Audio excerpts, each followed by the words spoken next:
Bobby C. reporting from Yankee Stadium, where the Bronx Bombers continued their torrid homestand by kickstarting the week against their rival, the Boston Red Sox, and jumping right into first place.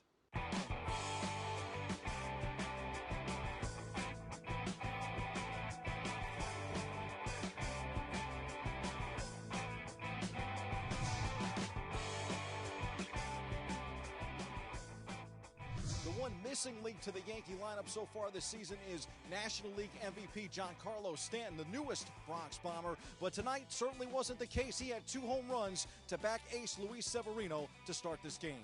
It's great. Never going to stop fighting, and doesn't matter who's on the mound. We're going to give them tough at-bats, 1 through 9, and we're going to wear them down. I'm just glad I can help us get up and stay up. They came back, timely hitting, of course, by Judgy and Walker, and 1 through 9 is going to do it. Every time we play against Boston, it's going to be like that. It feels good to win. And against Boston, the division, and every time we're there, if we play against Boston, there is that 1% more for 100, that they want to put over there. The red-hot Pinstripers have won 16 of 17 for the first time since 1953. Here's Aaron Judge on the Yankees' hot streak.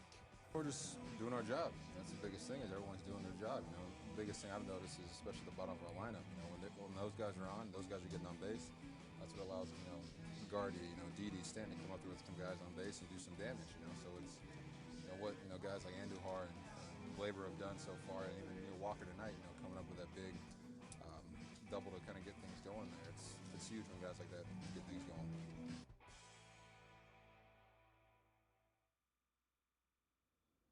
The Bronx Bombers didn't stop winning there. Brett Gardner capped a slump-busting performance with a go-ahead 2-run triple off Red Sox closer Craig Kimbrell in the 8th inning Wednesday night. Aaron Judge followed with a homer, and the Pinstripers rallied to beat the Red Sox 9-6. Up until that point, the most impressive thing about the Yanks' streak, 17 of 18, was the teams the Bombers had beaten. The average winning percentage of their opponents is .564, or the equivalent of a 91-win team. The Yanks' 8-game winning streak came to an end on Thursday night. All good things have to end, of course, in the Bronx, as their rivals beat them 5-4. An 8th inning homer from J.D. Martinez gave Boston just the lift it needed after the Bombers stormed back a half inning before to tie the game at 4-4. The Yankees are now 17-2 in their past 19 games, and they've also won 6 straight series. They'll host Oakland for 3 games beginning tonight in the BX.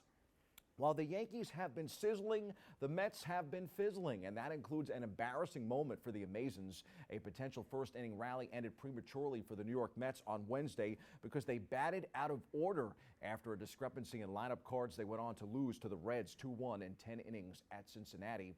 After Wilmer Flores struck out for the second out of the inning as Drupal Cabrera reached on a ground rule double that bounced into the left field stands, Reds interim manager Jim Riggleman immediately approached plate umpire Gabe Morales with his lineup card. After a brief exchange, Morales ruled Jay Bruce, the next batter in the Mets lineup, automatically out to end the inning.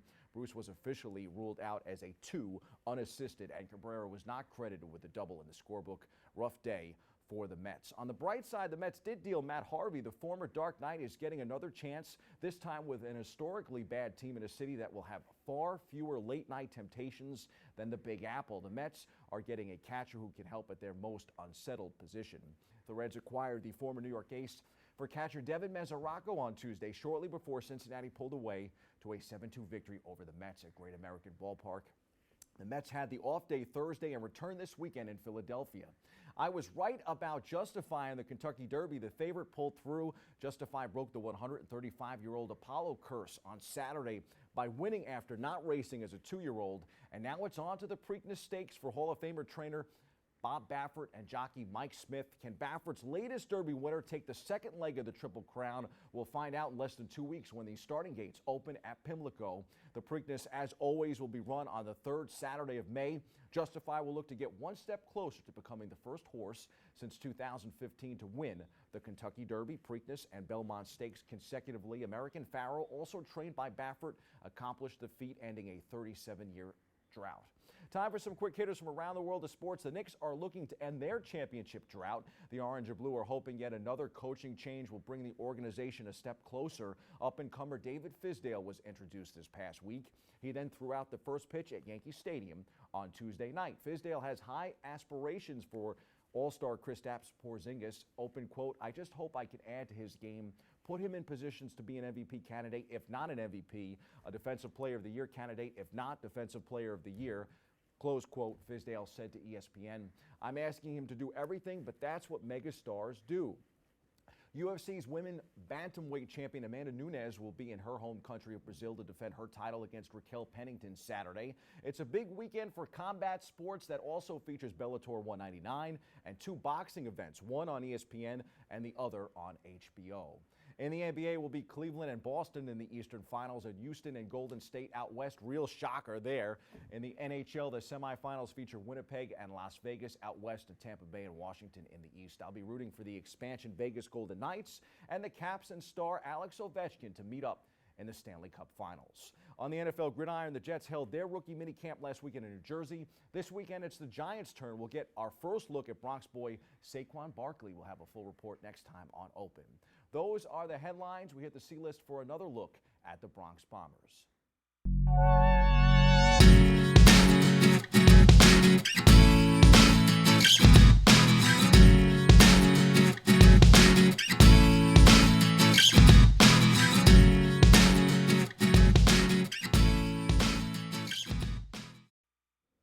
After taking 2 of 3 from the Boston Red Sox, the New York Yankees finished the most challenging stretch of their regular season schedule Thursday night with an .846 winning percentage. Wow! Since April 27th, when this test started in Anaheim, the Yankees have posted not only the best winning percentage in baseball, but the best run differential. And when it really counted, they hit .294 with runners in scoring position, first in the AL and second in the majors, according to ESPN. Historically, this is the best start of the season, a stretch for the Yanks, since 1998 and 2003. Of course, both seasons they went on to the World Series. They didn't win it in 2003, but they were awfully magical in 1998.